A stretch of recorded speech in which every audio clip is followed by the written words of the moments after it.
Assalamualaikum warahmatullahi wabarakatuh. Bismillah, alhamdulillah. Alhamdulillahilladzi amarna bin nahdati wa nahana 'anil mufarraqati wal mukhalafah. Wassalatu wassalamu ala man la nabiyya ba'dah wa ala alihi wa sahbihi wa man walah amma ba'du.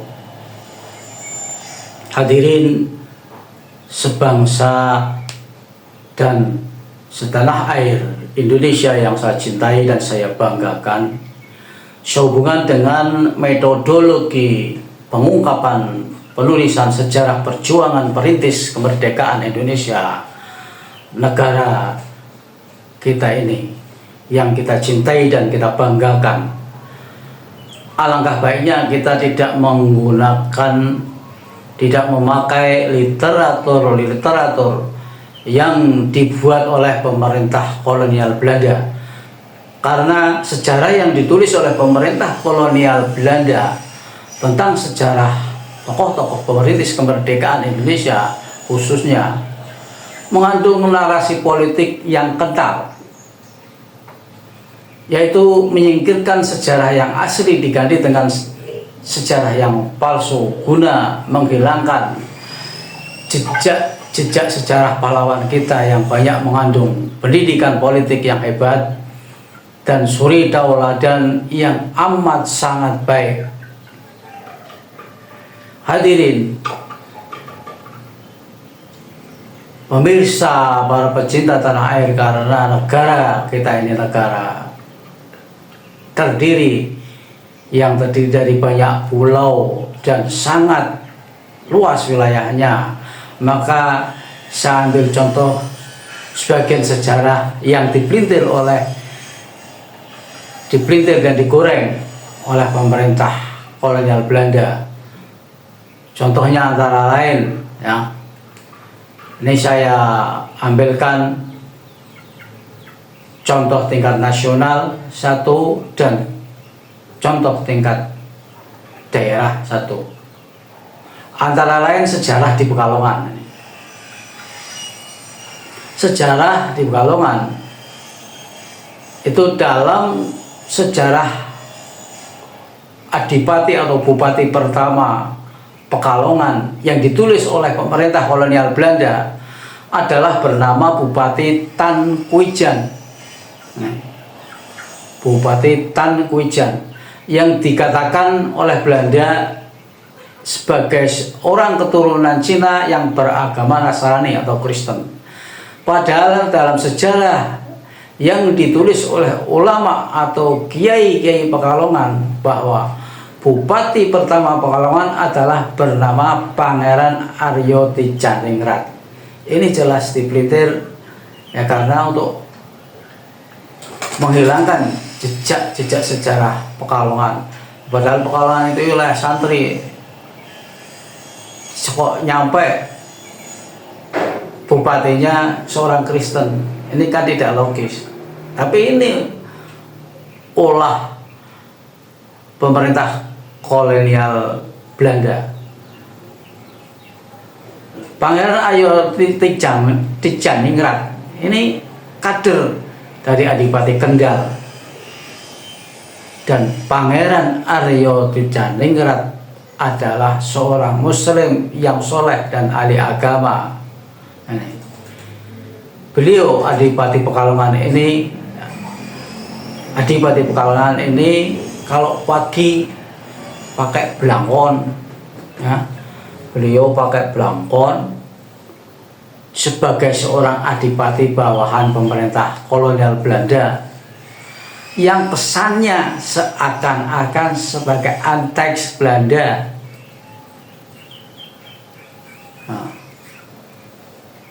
Namun kalau malam beliau pakai gamis, pakai jubah, dan mengajarkan ilmu tafsir Al-Quranul Karim atau tafsir Jalalain.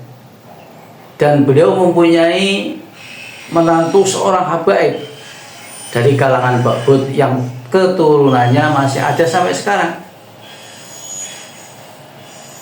beliau Adipati Pekalongan pertama tersebut sehabis mengajar kitab tafsir Jalalain di malam hari mengatur santrinya dengan siasat perang gerilya melawan Belanda yang markasnya di tengah hutan. Jadi para santri itu kalau malam berkumpul di tempat Adipati Aryo Tijaningrat mengaji kepada beliau. Nah, setelah mengaji ternyata mereka bergerilya masuk ke hutan, masuk ke markas dan memberikan perlawanan kepada Belanda. Bagaimana caranya itu yang mengatur Adipati Aryo Tijaningrat, Bupati pertama Pekalongan. Itu kan kalau dikatakan antek Belanda kan itu berarti goblok sekali.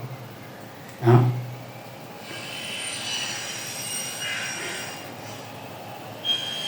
Siasah yang jenius dan cemerlang tersebut. Ini ya, contohnya, contoh yang kedua di tingkat nasional, yaitu mufti yang pertama dan yang terakhir pada masa pemerintahan kolonial Belanda. Karena mufti yang bernama Habib Usman bin Yahya ini di Indonesia hanya sekali saja ada mufti pada zaman Belanda. Beliau seorang mufti Indonesia pada masa pemerintahan kolonial Belanda yang mempunyai siasah yang jenius cemerlang otaknya.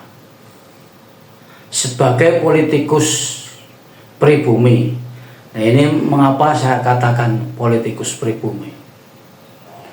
Karena beliau hidup sebagai warga Indonesia, penduduk Indonesia yang asli. Walaupun beliau keturunan Yaman, tapi sudah menjadi warga negara Indonesia, sudah menjadi warga negara asli, itu namanya pribumi. Kalau dikatakan imigran, semua imigran. Mengapa demikian? Karena orang diciptakan oleh Allah Ta'ala pertama di muka bumi itu tidak di Indonesia, di negara Arab sana. Sayyidina Adam alaihissalam dan keturunannya di Indonesia belum tidak ada penduduk asli yang lahir, yang hidup pertama di Indonesia. Tidak ada, adanya imigran semua. Ada yang dari Arab, ada yang dari Cina, ada yang dari India. Jadi beliau Mufti Usman, saya katakan beliau pribumi yang ulung dan tangguh, dan terkenal dengan undang-undangnya atau peraturan mufti atau menteri agama kalau sekarang, yang isinya untuk warga Indonesia dalam berjamaah sholat Jumat sewilayah kabupaten harus jadi satu di masjid jami tingkat kabupaten. Jadi setiap kabupaten hanya satu masjid jami yang digunakan Jumatan. Hebat itu. Jadi satu kabupaten hanya tempat Jumatan itu satu. Beludak karena sekabupaten kumpul dari satu. Dulu di Pekalongan itu tempatnya di Masjid Kauman. Itu orang kajian ke Kauman itu dari pas sebelum jam 10 sudah berangkat.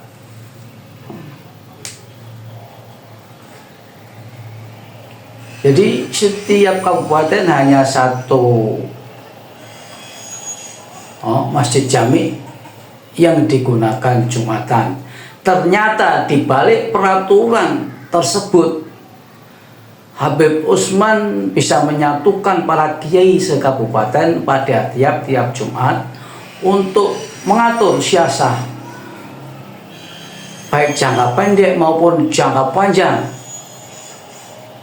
dalam pemberontakan melawan Belanda. Hal ini terbukti ditulis oleh tokoh-tokoh kiai atau ulama-ulama Pekalongan.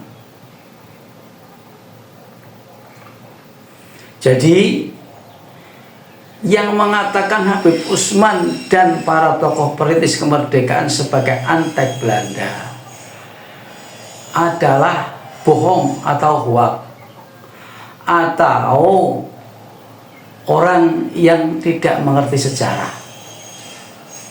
Jadi kalau mau menggali sejarah itu benar-benar digali sampai ke akarnya, tidak hanya menggali sejarah hanya di tempat perpustakaan sejarah, di tempat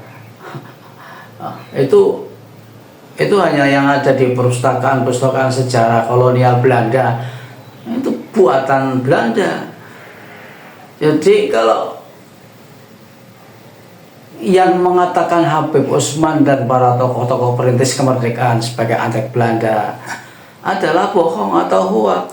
Sebaliknya yang mengatakan Habib Usman dan kawan-kawannya sebagai antek Belanda adalah mereka sendiri. Ada kemungkinan yang sekarang ini menjadi antek Wahabi binaan Amerika atau antek komunis atau politikus yang picik, hanya untuk menyingkirkan lawan dengan cara fitnah yang keji. Dan tidak mungkin Indonesia hanya dikalahkan model semacam itu, mimpi, halu. Hadirin, demikian catatan sejarah yang kami miliki, yang kami tulis dalam pengajian sejarah, sekolah sejarah Babat Tanah Pekalongan di Masjid Jami Pekalongan, yang bukan di Masjid Jami Wakaf Pekalongan. Jadi di Masjid Wakaf Pekalongan itu dulu waktu Maulana Habib Ali bin Ahmad bin Abdullah bin Thalib Al-Atos Saiful Khol, itu masih zaman beliau itu ada pelajaran tarikh Pekalongan, dan saya mengikuti dan saya mencatat. Jadi semoga tulisan saya ini bermanfaat dan bisa meluruskan yang sesat. Silahkan pertanyaan dari para hadirin atau netizen bisa saudara bacakan. Terima kasih. Mengapa ada sebagian tokoh agama dan tokoh nasional masih menuduh Mufti Habib Usman adalah antek Belanda? Apa literatur sejarah yang mereka pakai? Literatur sejarah yang mereka pakai tidak lengkap, sehingga mereka menuduh para perintis tokoh kemerdekaan Indonesia, termasuk Mufti Usman, termasuk para adipati, itu dikatakan antek Belanda karena mereka hanya membaca literatur yang ditulis oleh Belanda, dan mereka tidak menggali sejarah. Semestinya kalau sudah membaca sejarah literatur di perpustakaan tentang literatur sejarah perintis kemerdekaan Indonesia, itu di cross check ke wilayahnya. Kalau wilayah kabupaten kan Pak Kabupaten, kalau wilayah Kabupaten Kendal itu. Dulu ulama hebat di Semarang itu sistemnya ya begitu. Sultan Agung itu kalau malam mengumpulkan para santri, dan kalau selesai dikumpulkan, mereka santri itu masuk ke tengah hutan dengan siasat yang diajarkan oleh Sultan Agung untuk selalu mengganggu, memberontak pemerintah Belanda. Ternyata pemerintah Belanda kewalahan. Nah, saat kewalahan itu pemerintah Belanda minta tolong kepada di Semarang. Lah setelah minta tolong, ya seakan-akan kayak kebetulan nanti ditumpas yang ada di hutan-hutan itu. Setelah acting menumpas, bilang sama pemerintah Belanda, saya tidak mampu, ini kekuatannya besar di tengah hutan. Jadi ini harus dikasih solusi. Solusinya apa? Solusinya harus pimpinannya dijadikan adipati. Oke dah, kita jadikan adipati. Nah, adipati mana? Kendal.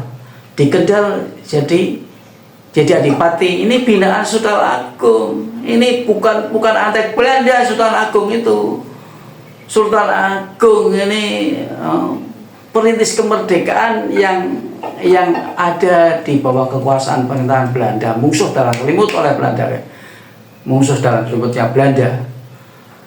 Setelah mendirikan adipati di Kendal, terus ke Pekalongan, termasuk tadi yang saya ceritakan Arya Tijaningrat ini. Jadi literatur yang dipakai oleh sekarang para netizen, para YouTuber, hanya ngambang saja, dia tidak tahu sejarah yang sesungguhnya, hanya baca literatur yang ada di perpustakaan, ya literatur yang dibikin oleh Belanda. Lalu ya cross check ke bawah. Nah, saya aja di Pekalongan Bupati, saya punya tulisannya. Demikian, silahkan baca lagi pertanyaan berikutnya. Bagaimana atau pendapat Abah tentang negara kita yang dijelajah selama 3 abad lebih bisa merdeka sendiri tanpa hadiah dari negara lain? Nah ini hebatnya negara kita, hebatnya anak dan bangsa negara Indonesia. 3,5 abad, 3,5 abad bahkan lebih